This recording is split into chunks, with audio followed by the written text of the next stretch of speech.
Կոտայքի մարզի Բյուրեղավան քաղաքում տարաների արտադրությամբ զբաղվող Glass World Company ընկերությունից տուժած աշխատակիցներն այսօր կրկին եկել էին կառավարության շենքի մոտ։ Գործարանը 1 տարի շարունակ չի վճարել աշխատավարձերը, իսկ օգոստոսից դադարեցրել է արտադրությունը։ Մենակ օդով ապրել չի լինում, մենք էլ մարդ ենք, հիվանդ մարդ եմ ես օրինակ։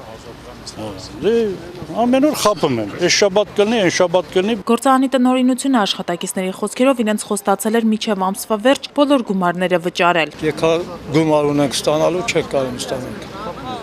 Որը գնում եք 50 մանետ, մի քանի հոգու տալիս են, ճամփու դնում, գնում ես ասում ես փող չկա, քեզանից հետո մի քանի հոգու տալիս է։ Եթե ես վերջնահաշվարկը արել եմ, ինչի ինձ փող չեն տալիս։ Ընկերությունը 350 աշխատակցի 150-ից մինչև 300,000 դրամ է պարտք։ Հուլիսի 22-ից ես ազատվել եմ աշխատանքից։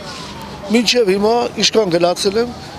ասել եմ, որ երբ գումարը լի ձեր վերջնահաշվարկը կտա։ Մինչև հիմա ոչ մի վերջնահաշվարկ չեն տվել, ոչ մի կոպետ էլ չեն տվել։ Կառավարությունից խոստացել են վաղը հանձնաժողով ուղարկել գործարան։